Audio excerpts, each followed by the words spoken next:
Single Dad Max Carter thought it was just another rainy delivery, until the woman behind the penthouse door turned out to be the one person who could rewrite his entire future. Before we dive in, hit that subscribe button and drop a comment. Where in the world are you watching from? The rain had started sometime after sunset, soft at first, like a whisper against the windshield, but now it hammered the glass in sheets, relentless and cold. Max Carter squinted through the blur, the old wipers groaning in protest as they smeared the storm more than they cleared it. The dashboard light blinked an ominous orange warning. Low fuel. Again.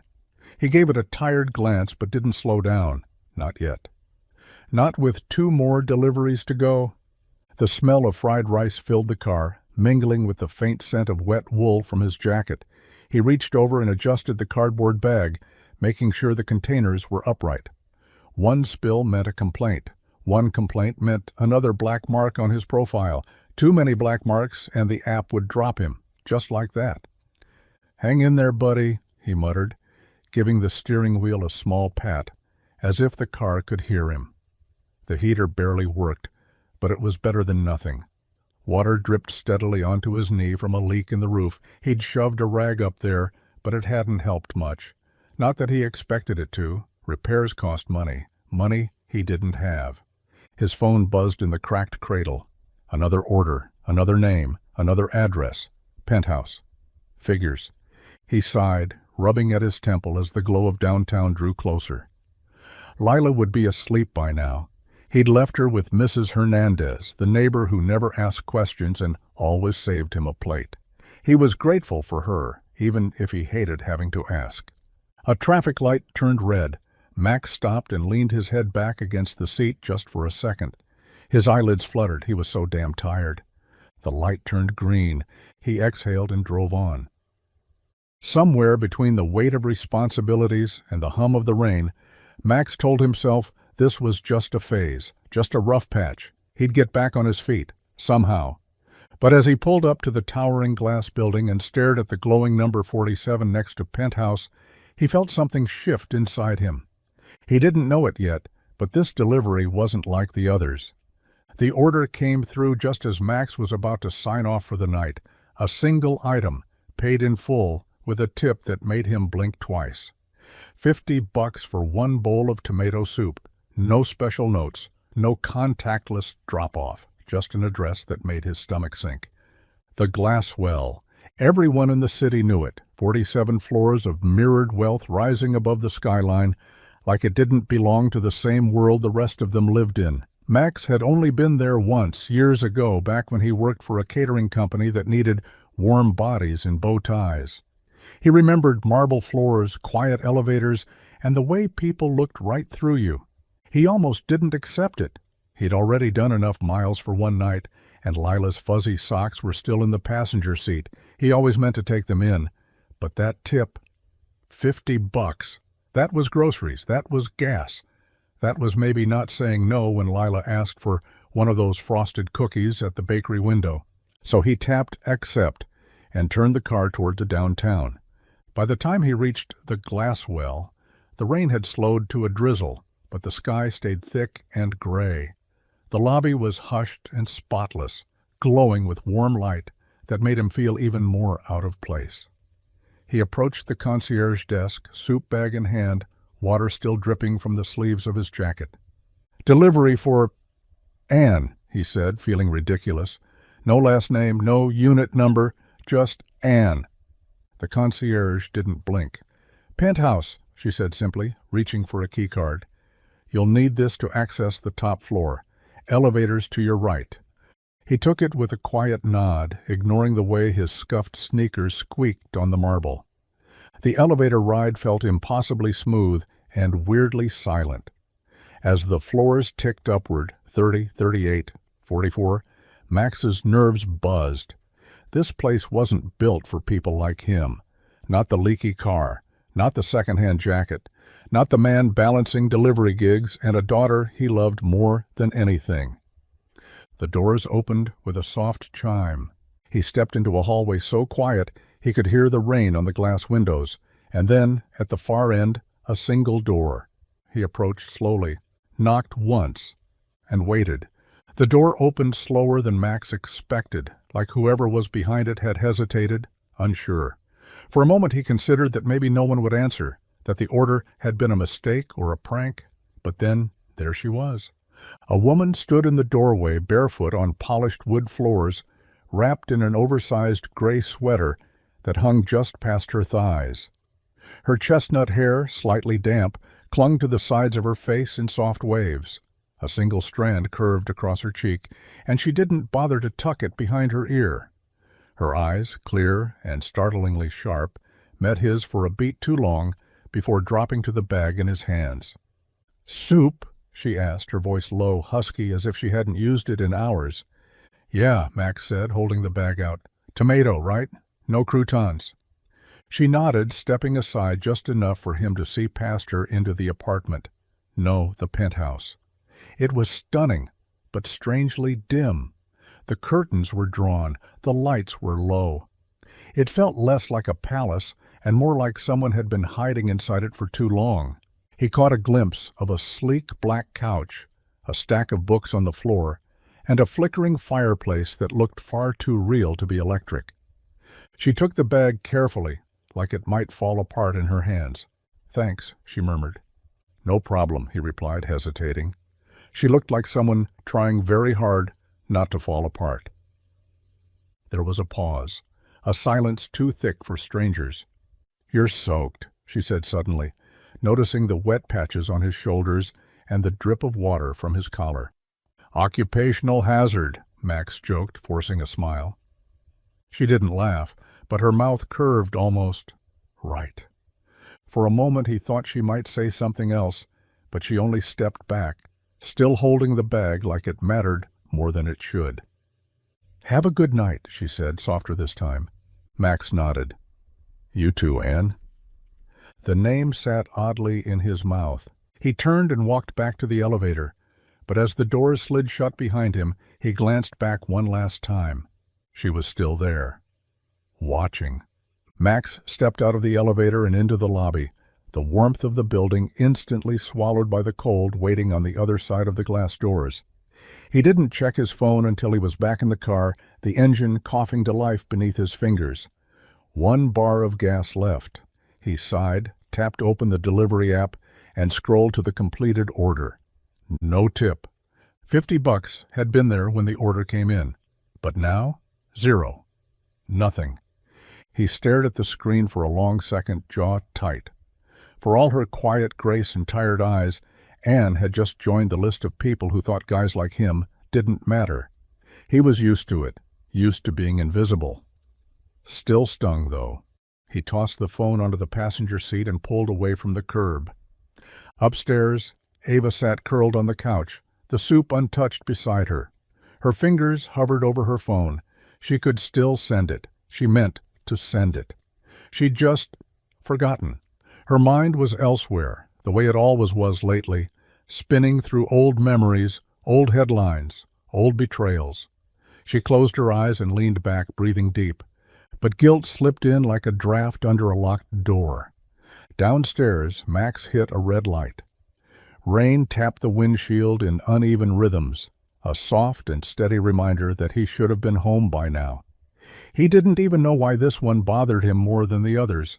Maybe it was the way she'd looked at him, like she saw something and then looked away before it settled.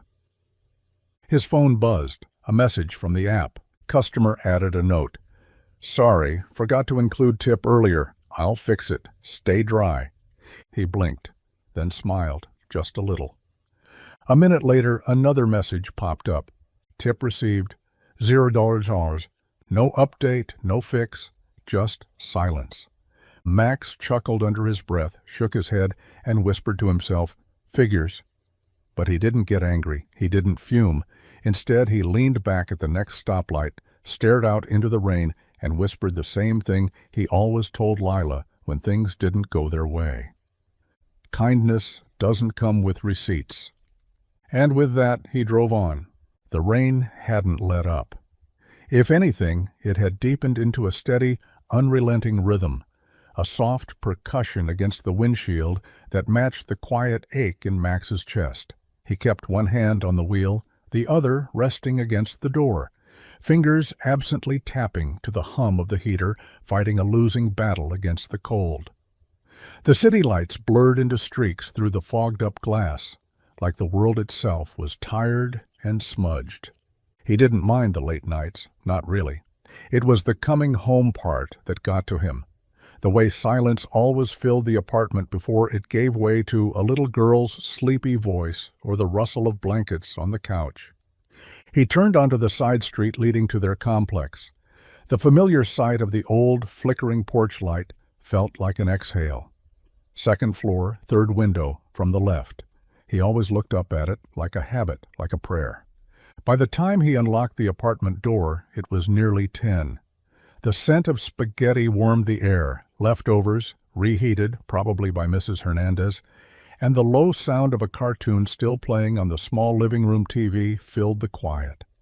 Max stepped inside, shaking rain from his shoulders and closing the door behind him with care.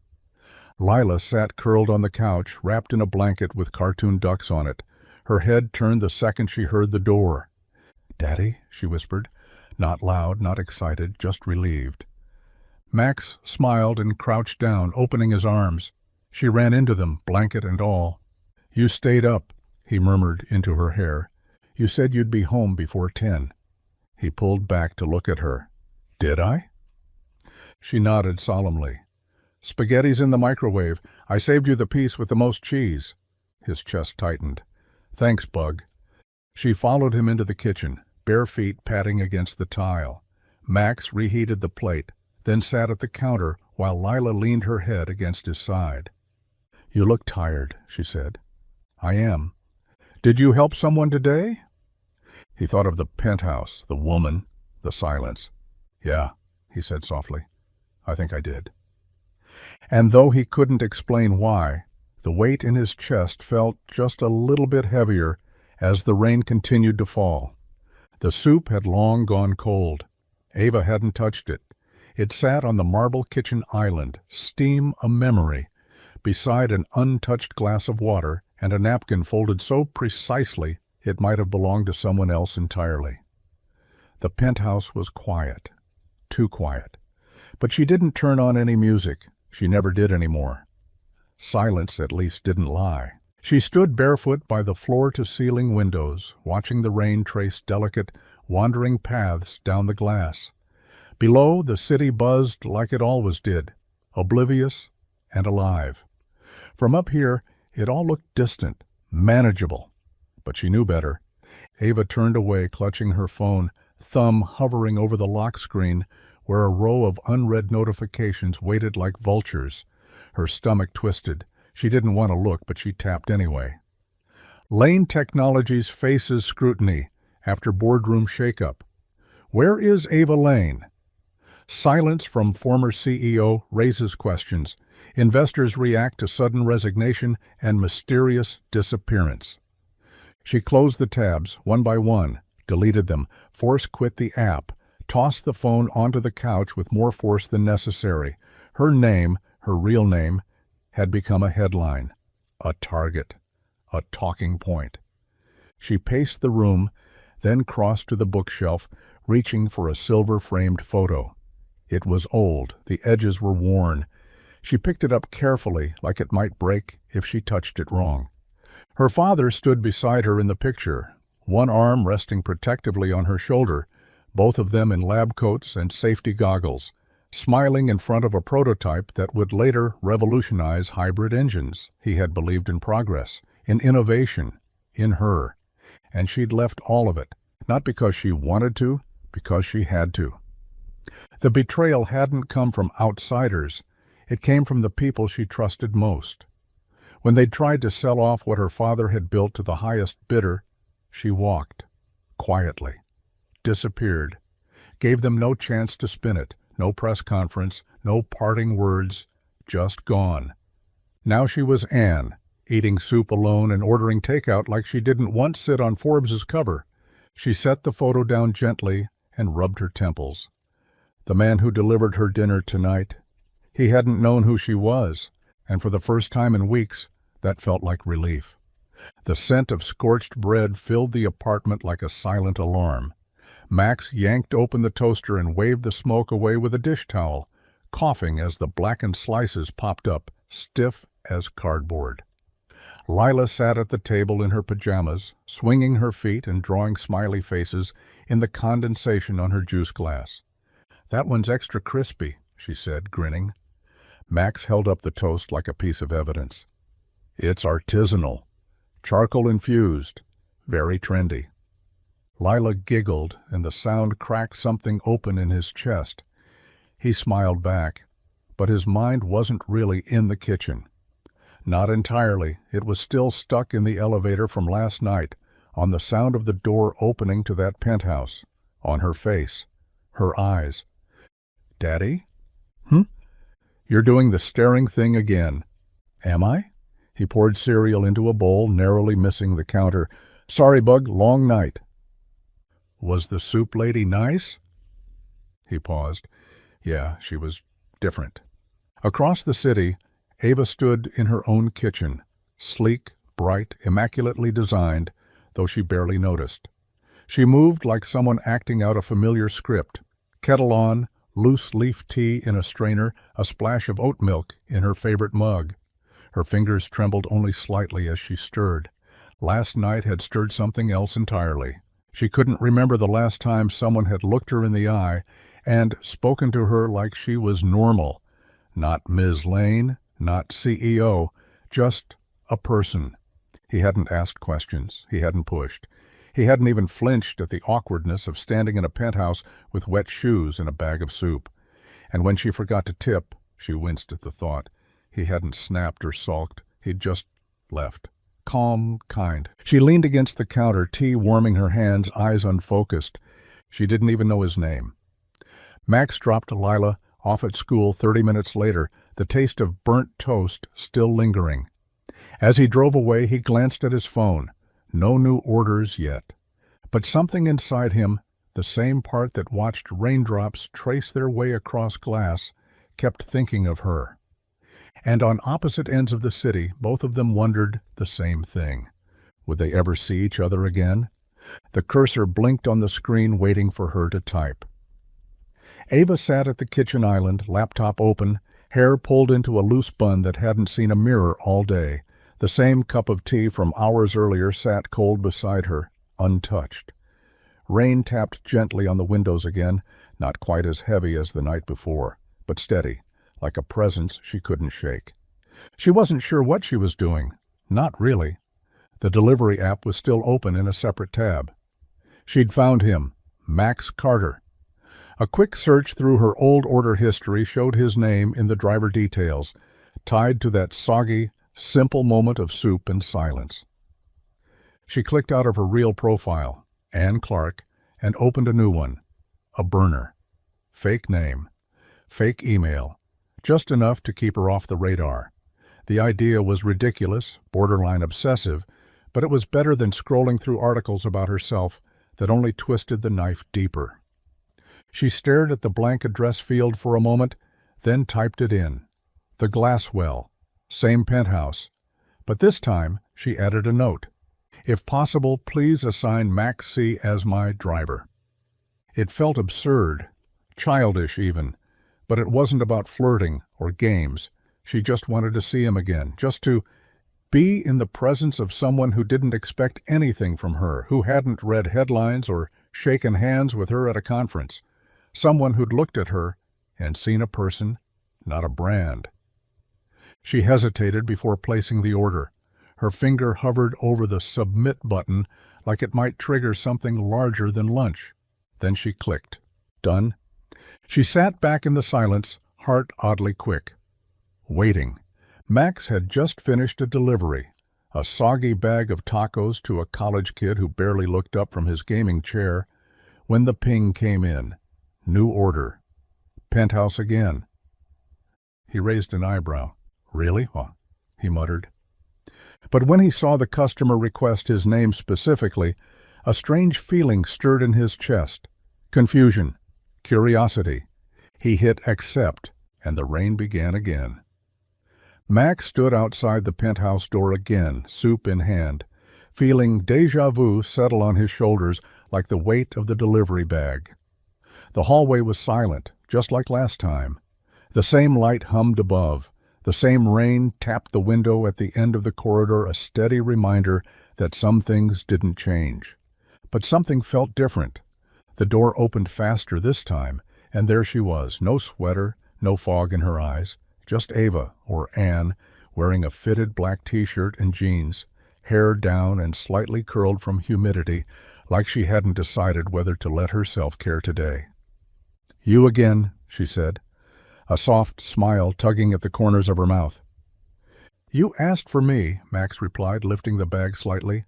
"Or someone named Anne did." She blinked, then gave a small, knowing shrug. Guilty. He handed over the soup, same order, no croutons, and stepped back, waiting for her to close the door. But she didn't. Instead, she tilted her head. "You want to come in for a second, just to get out of the rain?" Max hesitated, eyebrows raised. "I don't think that's technically in the delivery instructions." "I'll add it to the notes next time," she said, already turning toward the kitchen. "Door's open." Something in her voice was light but tired, like she was trying out a version of herself she wasn't sure she still believed in. He stepped inside. The penthouse was warm, softly lit, with music playing low from speakers he couldn't see. Jazz, maybe, something slow and wordless. She set the soup down and grabbed 2 bottles of water from the fridge, handing him one without asking.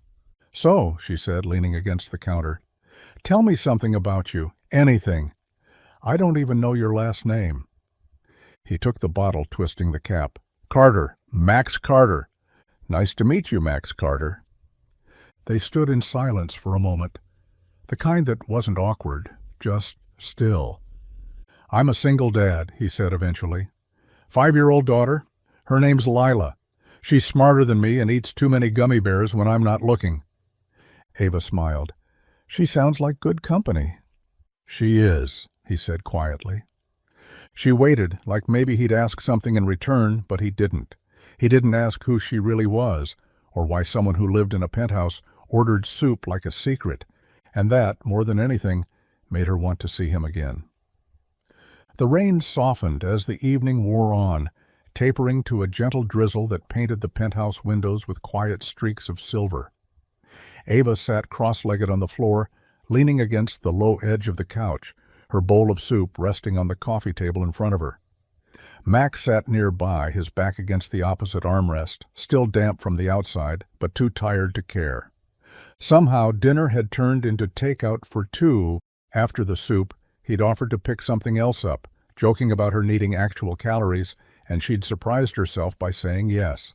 Now there was a carton of lo mein balanced on her lap, and Max was eating spring rolls straight from the bag like it was second nature. "So let me get this straight," she said, wiping sauce from her lip with a napkin. "You've fixed your car's radiator twice using duct tape and a spoon?" "Technically," Max replied, chewing. "The spoon was part of the fan bracket, but yeah, works like a charm." Ava blinked at him. "That's ridiculous." He shrugged, grinning. "It's creative engineering. You'd be amazed what you can do when you're broke and stubborn." A laugh slipped out of her before she could stop it. Not a polite chuckle, a real laugh, short, sudden, and sharp enough to startle her. She clapped a hand over her mouth like it wasn't supposed to happen, like it had betrayed her carefully cultivated quiet. Max paused, then grinned wider. "There it is." "There what?" she asked, still smiling, but warily now. "The laugh. I knew it was in there somewhere." She leaned her head back against the couch cushion and stared up at the ceiling, the smile lingering like an old friend she hadn't seen in years. "I don't laugh much these days." "Maybe you just needed lo mein and questionable car repairs." Ava looked at him again, her expression softer now, not guarded, just tired in a different way. "You're different than I expected." "Yeah," he said, leaning back. "I get that a lot." They sat in silence for a few more minutes, chewing, thinking. Outside, the storm had finally passed. Inside, something else was beginning. The late afternoon sky hung low and gray, but the rain had taken a break. Max didn't trust it, though. Clouds like that always had more in them. Lila sat in the passenger seat, legs swinging, boots thudding lightly against the glove box. She cradled a travel mug of cocoa in her mittened hands, grinning as she sipped. "Too hot?" Max asked, glancing over. She shook her head. "Just right, like Goldilocks." He smiled. She'd begged to come along on a delivery, and after checking the app and seeing it was that address, he said yes. He wasn't sure why. Maybe part of him wanted Ava to meet the real reason he did what he did every night. Or maybe he just wanted to share a bit of light with her. Lila had that effect on people. When they reached the glass well, Max double-checked the order. Soup again. Same request for him as the driver. No surprises there.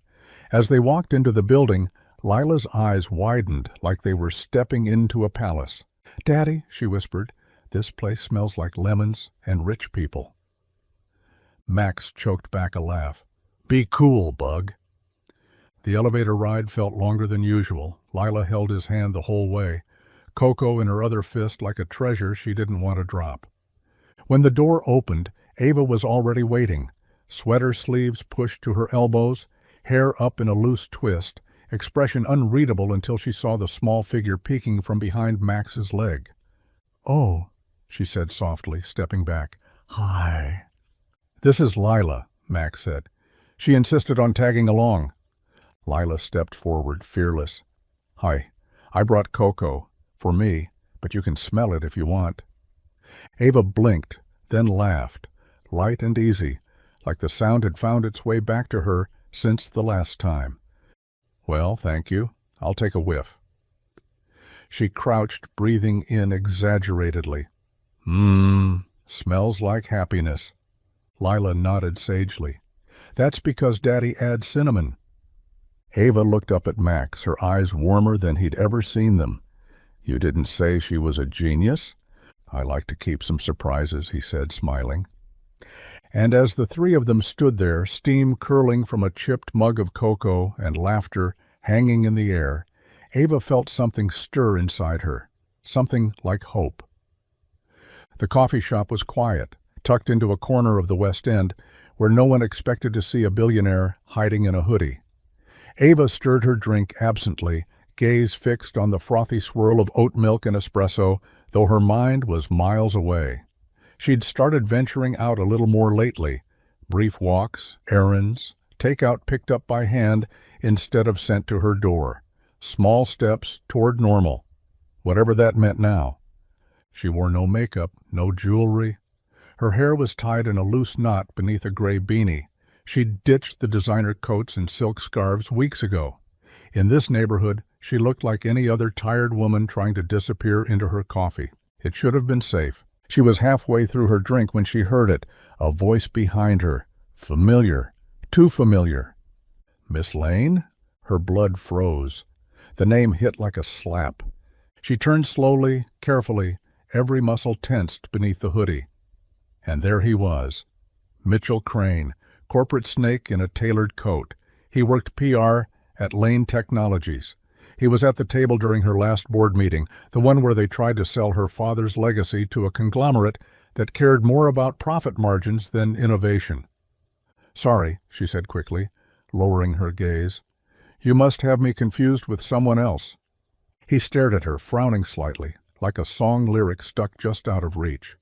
"No, Wait, are you sure?" "I get that a lot," she murmured, rising from her seat and pulling her bag close. "Have a good day."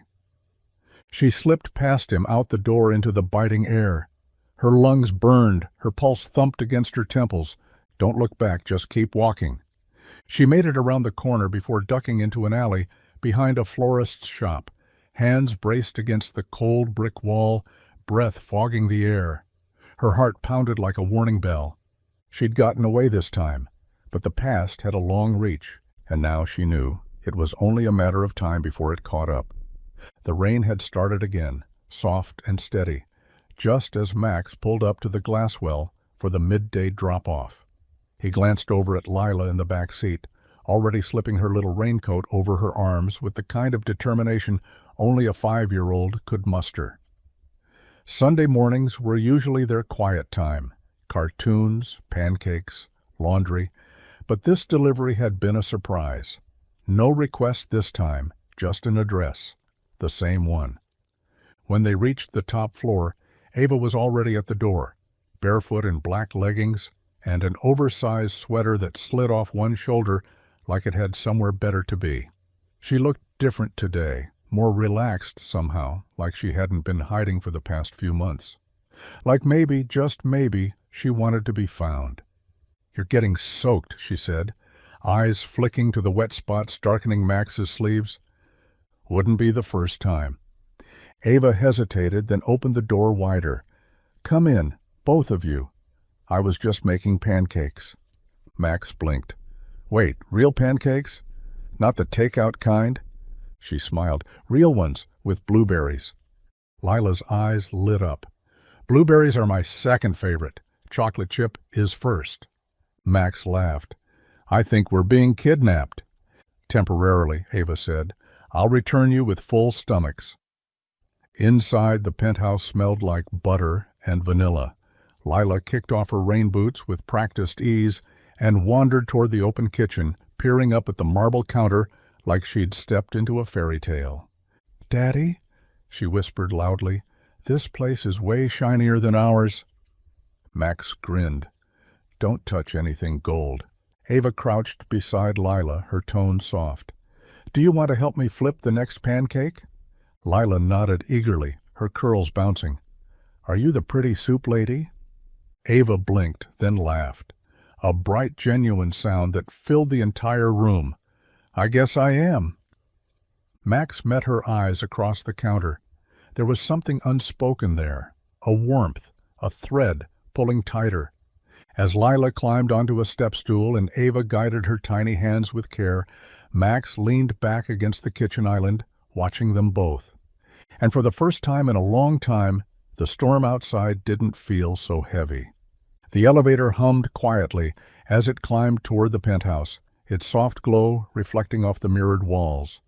Max stood beside Ava, hands tucked into the pockets of his worn jacket, the faint scent of motor oil still clinging to him despite the rain.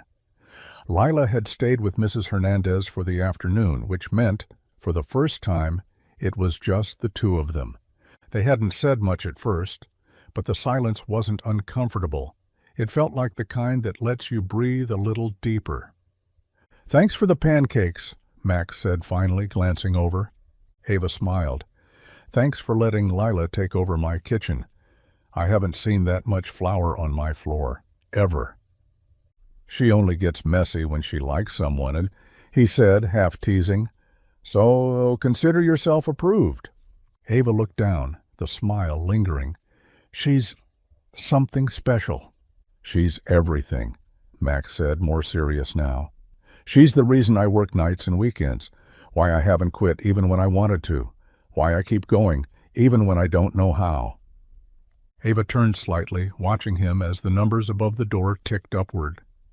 "What would you do," she asked, "if you could stop delivering food tomorrow? Like, if money weren't an issue?" Max laughed under his breath, like the question was a trick. "You mean if I won the lottery, or woke up in someone else's life? I mean, if anything was possible." He hesitated, then spoke slowly. "I'd open a garage, my own shop.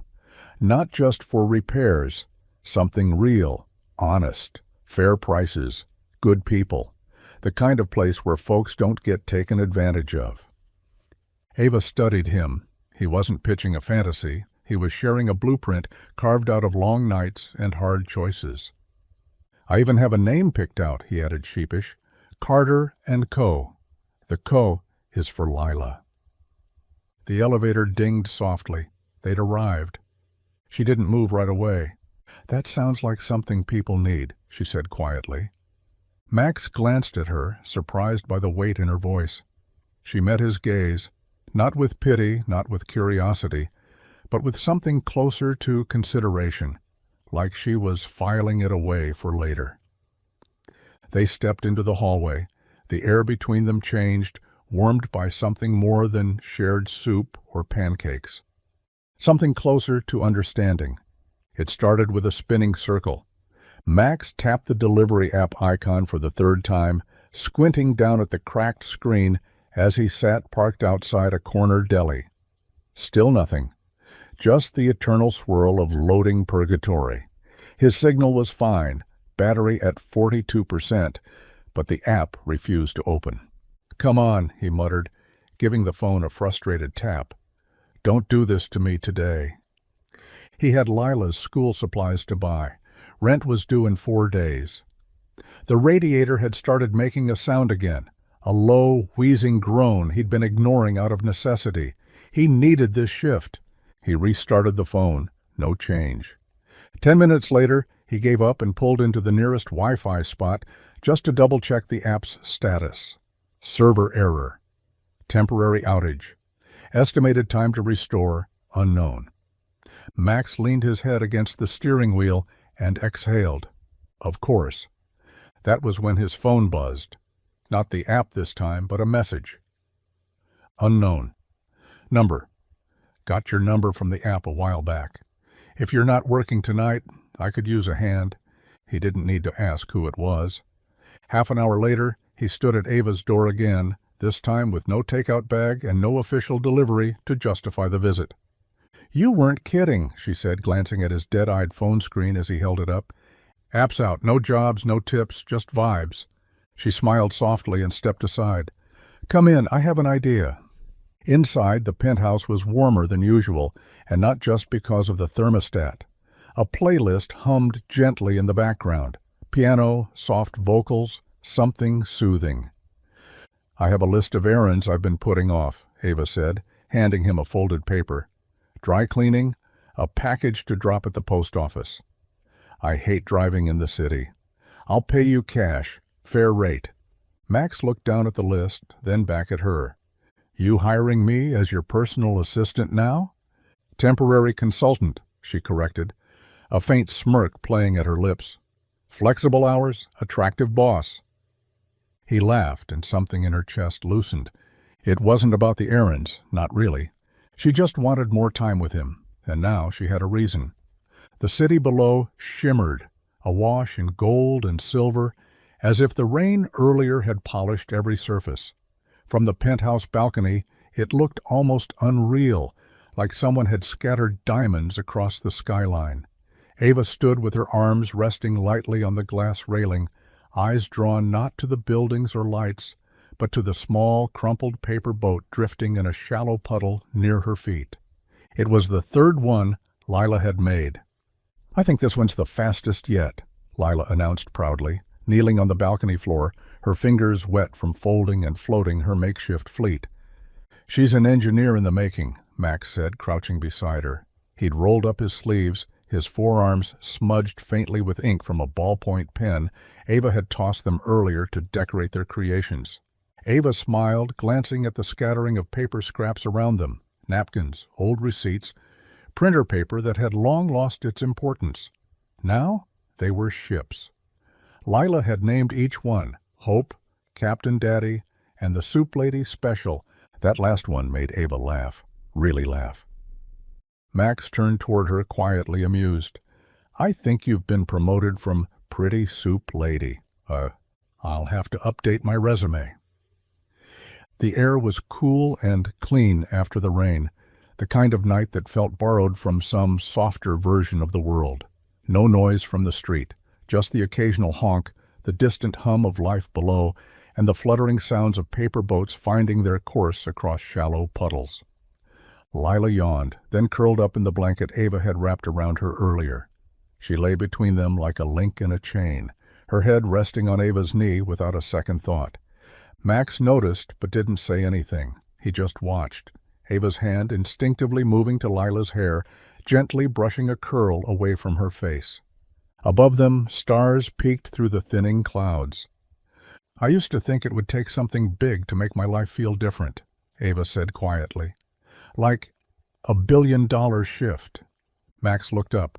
"Turns out, all you needed was bad weather and takeout soup." Their eyes met, and something unspoken passed between them. Not a confession, not yet, but a beginning, just like the boats, fragile, floating, but pointed somewhere.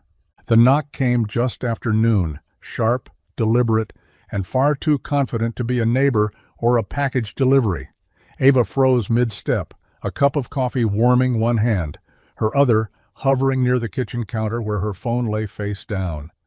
The sound echoed through the penthouse like a dropped stone in still water. She wasn't expecting anyone. Not Max, not Lila. No one should have been there. She set the mug down gently, walked to the door, and checked the monitor. A man stood in the hallway, suited but slightly damp from the drizzle outside. His hair was slicked back, his smile polite but fixed. In his hand was a small notepad already open. The badge around his neck read, Press. Her stomach dropped. She didn't open the door. She didn't even breathe, just watched. He knocked again, lighter this time, but persistent. "Miss Clark?" he called. "Or should I say, Ava Lane?" The name felt like glass, shattering in the air. Ava backed away from the door slowly, heart pounding so loudly she was sure he could hear it through the wall. She grabbed her phone, fumbling with the lock screen, pulling up the building's concierge desk. "Security," she whispered as soon as they answered. "There's a man on the top floor, press. I didn't authorize him." "We're on it, ma'am." But even after they assured her he'd be removed, Ava didn't relax. She stood behind the locked door and listened to the muffled conversation as the reporter protested, insisted he had the right, said something about public interest and disappearance. Her name was out there again. She was no longer a ghost. Back in the living room, she collapsed onto the couch, legs trembling beneath her. The calm she'd been building with Max and Lila, those quiet nights, those rooftop stars, suddenly felt like glass underfoot. Beautiful, temporary, breakable. He had found her. The headlines were coming. And she knew it was only a matter of time before Max would see her face not at his door, but on a screen beneath a headline that read something like, "Ava Lane, the missing billionaire reappears." Max wasn't the suspicious type. Life had taught him not to waste energy on what he couldn't control, especially when rent was due, and the car made a sound it definitely shouldn't. But lately things didn't quite sit right when he was with Ava. It started with little things. The first time he noticed the sound system tucked seamlessly into the penthouse walls, it had been playing soft jazz, almost like a whisper, under their conversations. But the brand? Bowers and Wilkins. He only knew because a guy at the garage once tried to sell him a used set. Just 2 speakers had cost more than Max's rent. Then there was the espresso machine in her kitchen, sleek and chrome, sitting like a throne in the corner. Max had seen one like it in a hotel lobby once, guarded like it was made of gold. He'd chalked it all up to inherited money. Maybe she was just one of those quiet rich, old money types who wore sweaters that cost a fortune but still knew how to make pancakes. But it wasn't just the stuff, it was her. Whenever Lila asked questions, like why Ava had so many empty rooms or why she didn't have a dog, Ava would pause, not in a casual way, in a calculating way, like she had to remember who she was pretending to be. And then there were the phone calls. Last time, Ava had excused herself mid-sentence, slipping into another room. She came back 5 minutes later, smiling, but her hands had trembled slightly when she picked up her tea. Max didn't say anything then, didn't ask. He never pushed people who didn't want to be known. But now, sitting on the edge of her couch while Lila drew with crayons in the next room, he found himself glancing toward the hallway where her office door sat just barely ajar. Inside, he caught a glimpse of papers, blueprints, graphs, and a photo frame turned face down. He leaned back. He wasn't angry, not even suspicious in the sharp-edged way people got when they thought they were being lied to. But a quiet thought lodged itself in his mind, heavy as stone. Who are you, really? The rain returned with a vengeance that night, hard and rhythmic, drumming against the penthouse windows like it was trying to shake something loose. Ava stood in the living room, arms wrapped around herself, as she watched the city blur into watercolor through the glass. Lights danced in puddles below, distorted and fleeting. Behind her, Max and Lila were laughing, softly, gently, over a board game Ava didn't know the rules to, but had pretended she did. Lila's voice rose in excitement as she rolled the dice, Max responding with mock horror at whatever move she'd made. It was the kind of sound Ava hadn't realized she missed. Not since the boardroom wars, the press frenzy, the nights of silence after her father's death. Not since before. Now it was here, warm and immediate, and it made her feel like a liar. Max looked up, catching her watching. "You okay?" he asked. She nodded, forcing a small smile. "Just tired." Lila yawned loudly, as if on cue. "Bedtime, bug," Max said, rising and scooping her up in one smooth motion. Lila clung to his neck, drowsy but content. "Can Ava tuck me in too?" she mumbled. Ava blinked. The question was so small, so innocent. It nearly undid her. Max looked over. "Only if she wants to." "I'd love to," Ava said, voice catching at the end. 15 minutes later, with Lila tucked under the throw blanket on the sofa bed they'd set up for her sleepover, Ava found herself standing in the kitchen beside Max. The air smelled faintly of lavender from the candle she'd lit earlier. And something else. Warmth, maybe?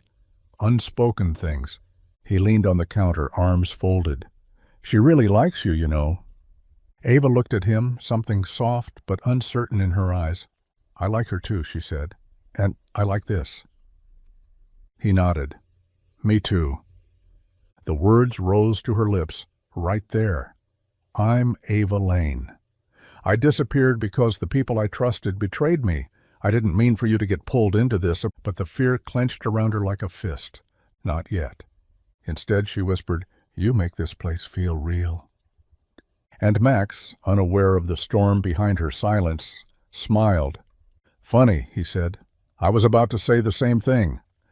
The email sat at the top of Ava's inbox like a loaded gun. Subject, urgent. Lane Technologies Board requesting executive dialogue.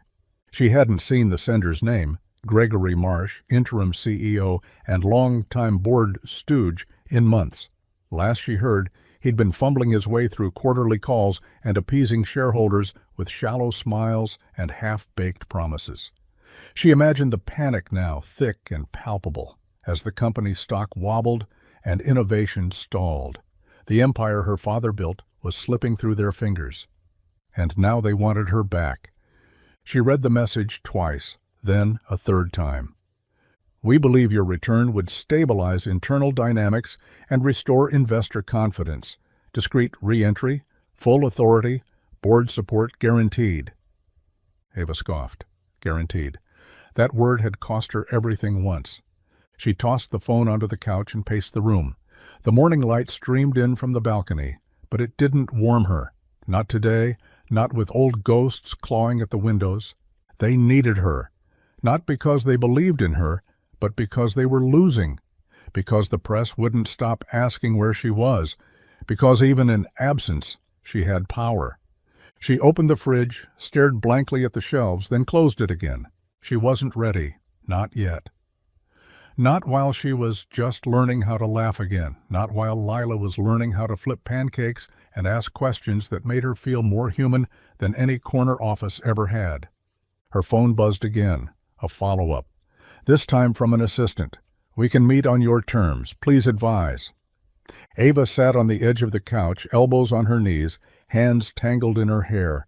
For a moment her mind spun with the image of returning, press conferences, a sleek black suit, headlines that called her a phoenix, a woman reborn.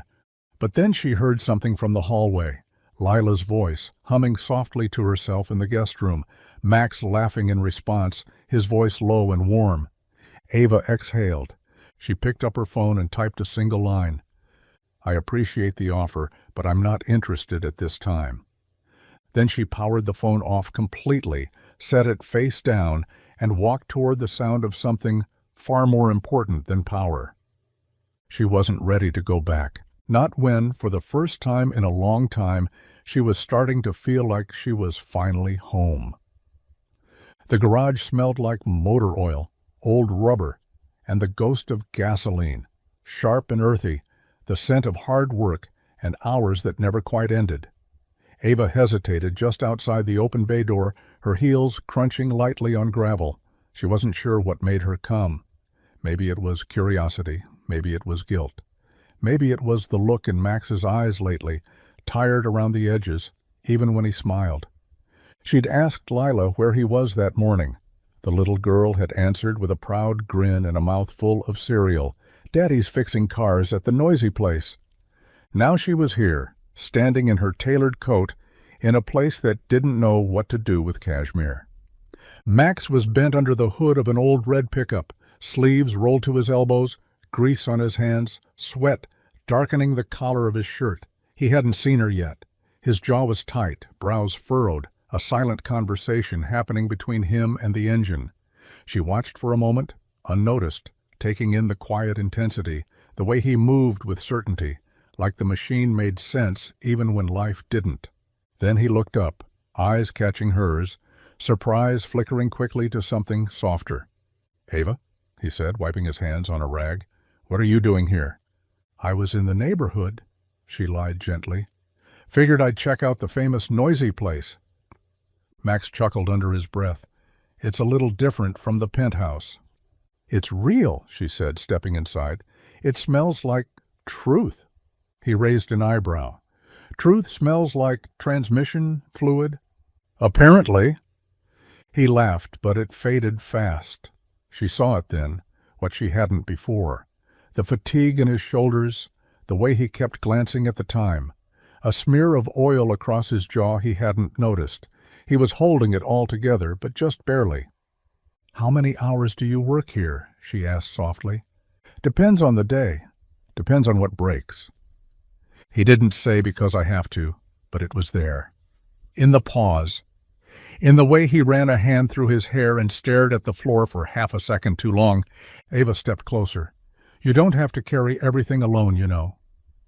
Max looked at her, something raw flickering in his eyes. Not vulnerability, just the ache of someone not used to being seen. And for a moment, surrounded by tools and grit and silence, she wished more than anything she could fix his engine too. The balloons were crooked, the frosting on the cupcakes was uneven, and the streamers kept peeling off the walls. But to Lila it was perfect. She twirled in the middle of the tiny apartment, wearing a paper crown and a sparkly purple dress 2 sizes too big, one Ava had found during a last-minute shopping spree and insisted she'd grow into. The living room had been transformed with bright pink and gold decorations, a handmade banner reading, "Happy 6th Birthday, Lila," hanging slightly off-center across the window. Max stood in the kitchen, leaning against the counter, watching the chaos with a kind of awe. Ava was on the floor helping Lila place star-shaped candles into a store-bought cake. Her sleeves were dusted with flour, and there was a smudge of frosting on her cheek she hadn't noticed. She was barefoot, laughing easily, completely at ease, in a space that was a far cry from her glossy penthouse. "All right?" Ava said, inspecting the cake with exaggerated seriousness. "On a scale of 1 to 10, how magical is this masterpiece?" Lila studied it, squinting dramatically. 8.5. Ava gasped. "Only 8.5? "Well," Lila said, grinning, "the unicorn's face is kind of melty." Ava burst out laughing, tipping back onto her hands. "Fair enough." Max couldn't help it. He smiled. Not just because the scene was sweet, or because Lila looked so ridiculously happy, but because he was seeing something in Ava he hadn't expected. Not the guarded woman behind locked doors, not the CEO in hiding, but someone who fit into this world like she'd been here all along. Messy, human, present. She looked up and caught him watching. "What?" she said, brushing a curl behind her ear. "Nothing," Max replied. "You're just full of surprises." She smiled, a quiet one, like she didn't want to say what she was thinking. But she didn't need to. It was there in her eyes, the warmth, the connection, the way she looked at Lila like she was part of her world now, too. Later, after the candles were blown out and cake crumbs were everywhere, Max found himself standing next to her by the sink, both of them elbow-deep in dishes. "Thank you," he said quietly, "for today." Ava looked at him, soft and sure. You don't have to thank me, Max. She's kind of amazing." "She is," he agreed. And as the warm water ran and the rain tapped gently outside, Max couldn't shake the thought. Maybe Ava wasn't just passing through. Maybe she was already home. It happened on a Wednesday, just past dusk. The three of them were huddled in the living room, the scent of takeout mingling with the warm vanilla of a candle Ava had lit earlier. Lila sat cross-legged between Max and Ava, eyes glued to the movie on the screen, something animated, loud, full of talking animals and impossible colors. Max was only half watching, more interested in the rare calm of the moment, the quiet rhythm of a normal evening that felt anything but ordinary. Ava had her hand resting lightly on Lila's back, tracing gentle circles through her sweater as the little girl leaned against her. The couch had become their unofficial headquarters, blankets piled, popcorn spilled, and the remains of dinner balanced precariously on the coffee table. "Daddy," Lila whispered, not taking her eyes off the screen, "can I have more juice?" Max made a move to get up, but Ava was already reaching for the glass. "I got it," she said, rising from the couch. "Thanks, Mommy," Lila murmured, her voice soft and automatic. And then silence, the kind that empties a room even when three people are still in it. Ava froze halfway to the kitchen. Max's breath caught. Lila blinked, confused for a second, before glancing up at her father, suddenly aware of what she'd said. I meant Ava," she mumbled, shrinking slightly like the word had betrayed her. Ava turned slowly, her expression unreadable. Not shocked, not upset, just still. Max met her gaze, heart stuttering in his chest. "I'm sorry," Lila whispered, her little voice cracking around the words. It just came out. Ava knelt in front of her gently, no hesitation. "Hey," she said softly, brushing a hand through Lila's curls. "It's okay. You didn't do anything wrong." Lila looked down, cheeks flushed. "I know you're not really—" But Ava smiled, full and quiet. "It was still the nicest thing anyone's ever called me." Max swallowed, something thick and unspoken rising in his throat. He wanted to say 1,000 things, but none of them made it out. So they all just sat there, close and quiet, the movie playing on like nothing had happened. But everything had. It started with a buzz. Max was in the break room at the garage, sipping lukewarm coffee from a chipped mug, scrolling mindlessly through headlines while waiting on a part delivery. Rain pattered lightly against the roof, just enough to make everything feel slower, heavier. Then he saw it. Found. Billionaire Tech. Heiress Ava Lane living under alias in downtown penthouse. Exclusive photos. Sources confirm she disappeared following corporate fallout and scandal. What is she hiding now? His thumb hovered over the screen. His heart didn't race, not at first. It just stopped. Froze. Like the world had gone silent except for the dull thud of his pulse in his ears. Ava Lane, not Ann Clark. Not the quiet woman who made pancakes and whispered bedtime stories to Lila.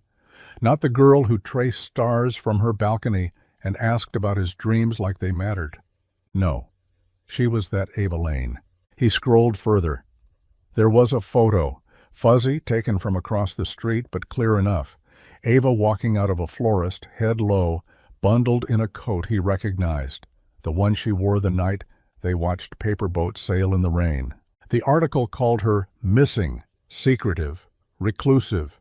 They painted her as dramatic, unstable, running from consequences, the kind of story people love to click on without understanding the cost. And Max, he just sat there, phone in hand, the truth unraveling in silence. It wasn't the money, it wasn't even the lie. It was everything she didn't say when she looked at him like he mattered, when she let Lila curl up in her lap and whisper secrets, when she let them both believe this was real. He didn't hear his coworker walk in until the guy slapped a greasy towel on the table. "You see this rich lady story?" he said, laughing. "Wild. I mean, who hides millions just to live alone in a penthouse?" Max stood, the coffee untouched. "Yeah," he muttered. "Wild." He left early, driving through the rain in silence, Lila's booster seat behind him empty for once. He didn't know what hurt more, the lie she lived or the truth she never trusted him with.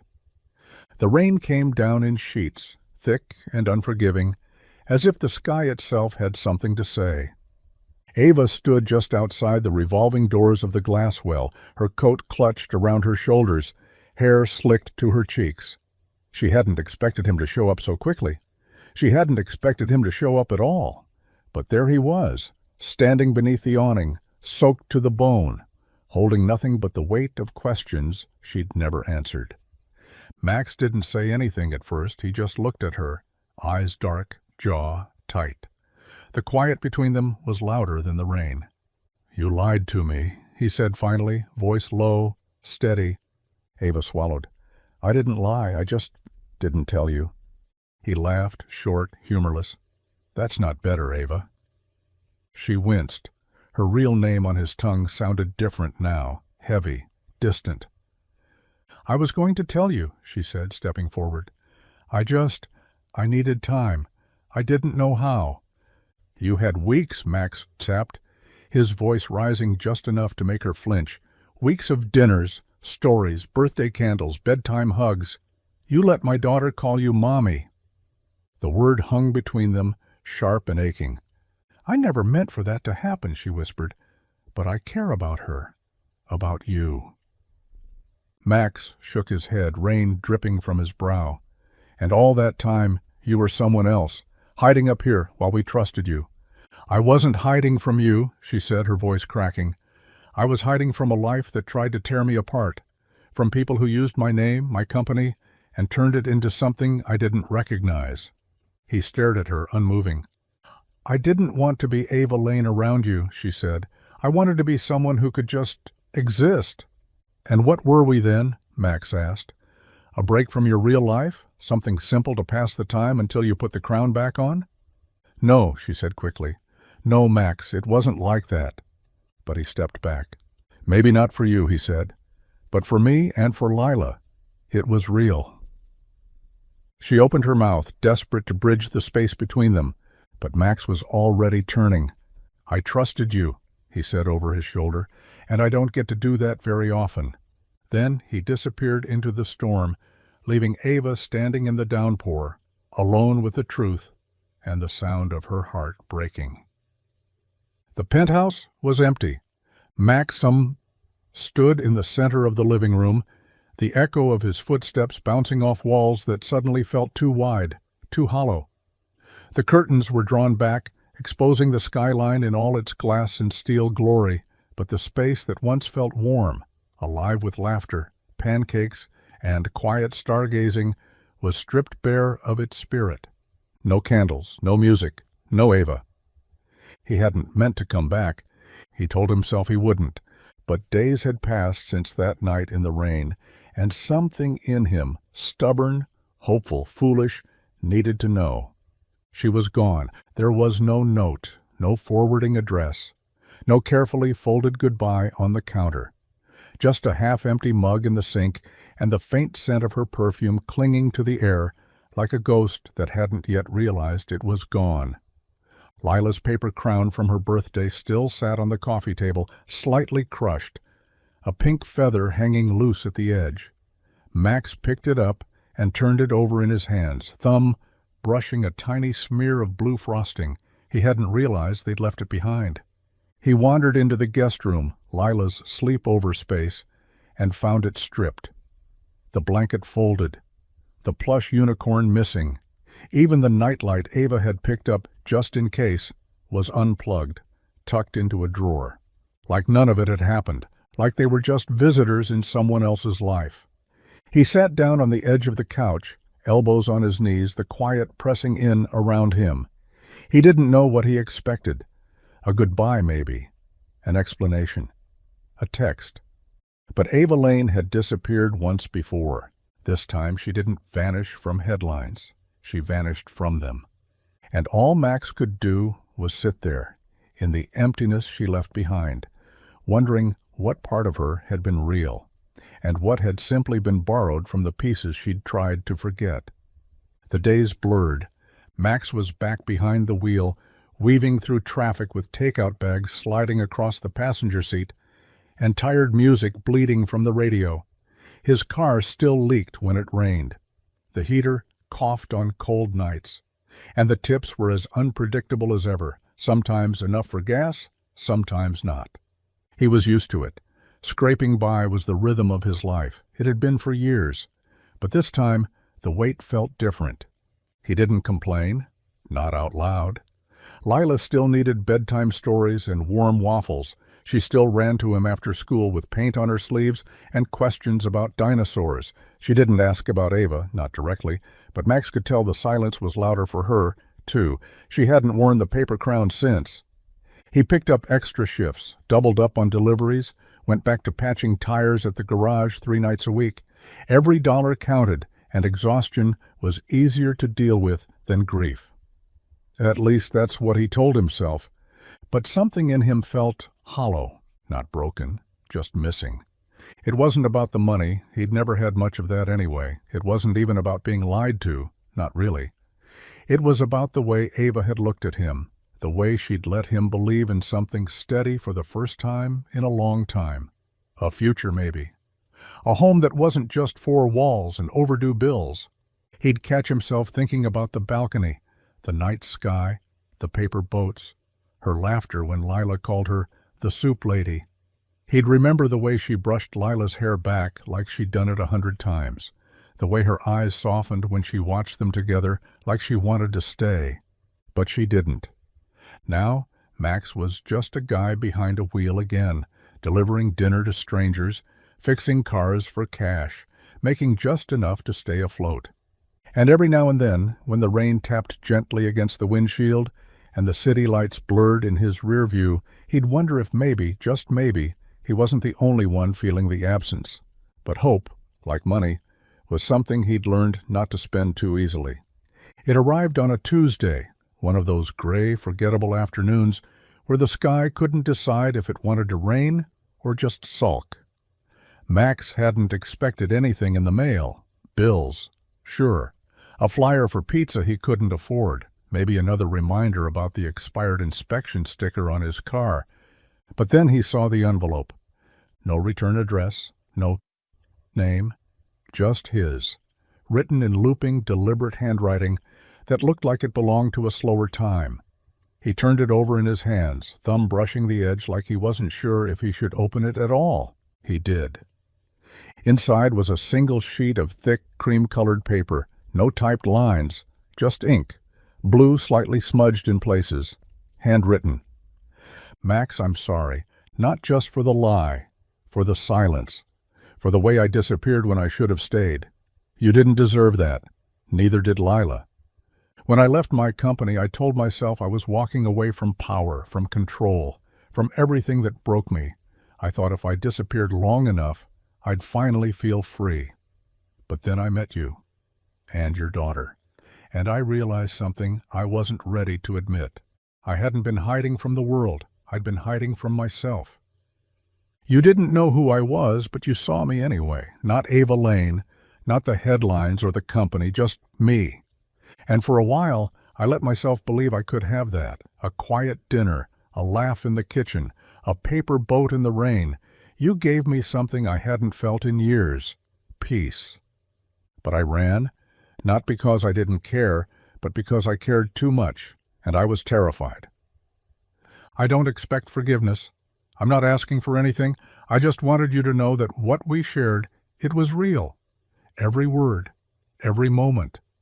And if someday you're willing to let me try again, I'll be better, not perfect, not powerful, just me. Tell Lila I think about her every day. A. Max sat back in the kitchen chair, the letter resting on his lap, the silence stretching around him. He read it twice, then again, and for the first time in weeks, the hollow space inside him felt just a little less empty. Max was elbow deep in the underbelly of a '99 Civic when his phone buzzed in his back pocket, twice, then once more, urgent and insistent. He grunted, wiped his hands on a rag that had seen better days, and pulled the phone out, squinting at the unknown number flashing across the screen. He almost ignored it, but something told him to answer. "Max Carter?" the voice asked, crisp and professional. "Yeah, who's asking?" "This is Daniel Ashford. I'm a legal representative based in the city. I'm calling regarding a private financial transfer made in your name." Max froze. "I think you've got the wrong guy." "No, sir. You've recently been designated as the beneficiary of a silent investment, specifically for a business entity listed as Carter & Co. Auto." The words landed slowly. Max's stomach flipped. "You said what now?" "A business account has been opened in your name. The funding covers a full year of rent at a commercial garage space, startup equipment, and an operational cushion. You'll find the property details in your email. No repayment is expected." Max sat down on a milk crate, breath shallow. There's got to be a mistake," he said. "I didn't apply for anything." "You didn't have to. The investor chose to remain anonymous, but left a message for you. Would you like to hear it?" Max swallowed. "Yeah, okay." The lawyer cleared his throat, then read, "Dreams deserve a little help. Tell Lila she'll have her own toolbox." Silence. The Civic hissed quietly above him, the smell of grease and old engine parts suddenly sharper than ever. Max closed his eyes. He didn't need a name. He knew. After the call ended, he sat in the garage for a long time, the letter from Ava still folded in his back pocket. The pieces were falling into place, not in the way he'd expected, but in a way that felt right. She hadn't come back with a press tour. She hadn't bought forgiveness. She'd believed in him, quietly, completely, and for the first time in his life, Max didn't feel like he was just fixing someone else's machine. He was finally building something of his own. The sign went up just before sunrise, simple, clean, hand-painted by one of Max's old buddies who still owed him for a clutch job 2 years back. The garage door was freshly painted, the walls scrubbed clean of years of rust and dust. It wasn't flashy, it wasn't big, but it was his. Max stood outside the new shop, keys in hand, heart thudding harder than he expected. The name had already been decided. He just hadn't expected that name.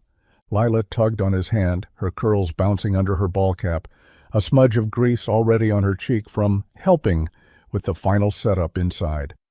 "I like it better than Carter & Co.," she said with confidence, staring up at the newly hung sign.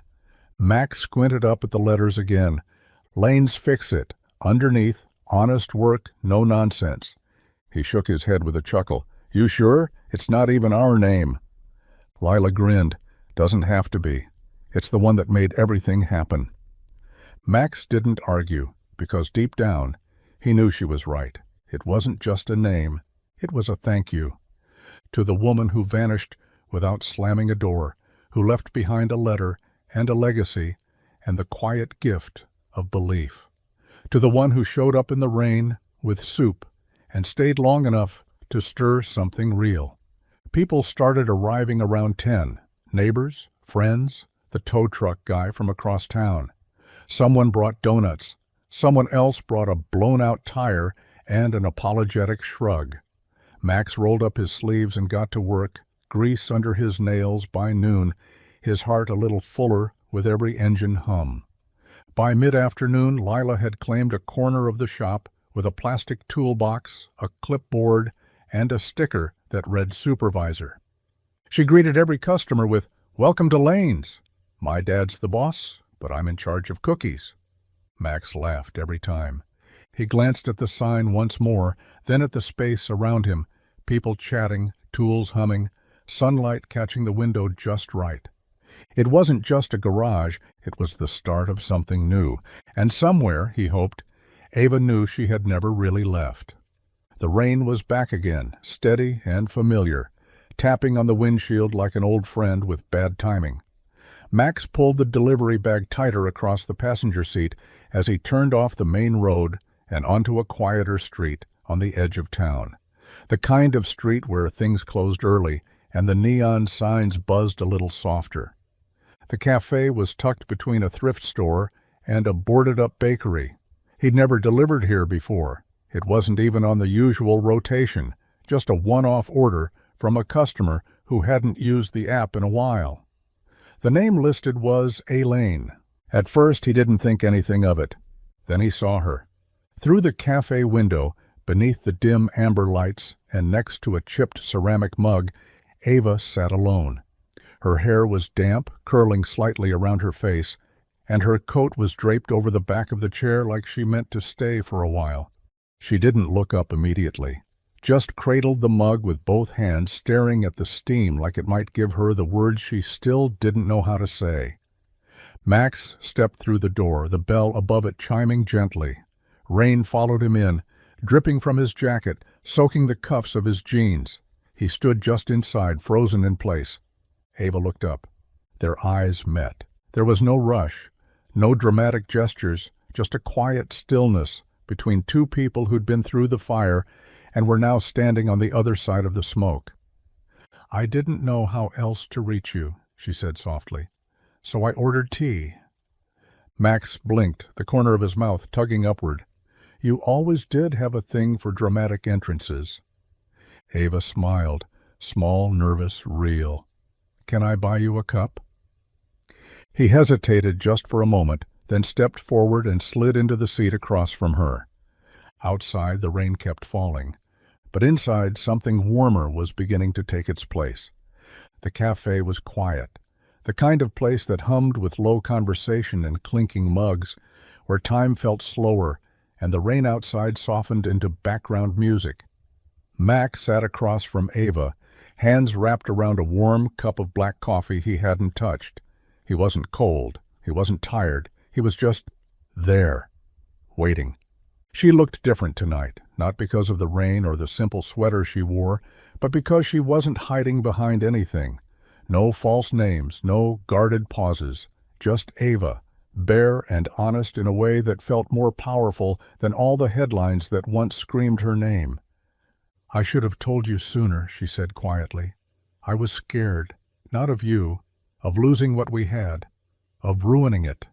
Max didn't say anything at first. He looked down at his hands, then back up at her. "You didn't ruin it," he said, "but you broke something. Trust, it's slow to build, even slower to rebuild." Ava nodded. "I know, I'm not asking you to forget it, just to let me earn it back."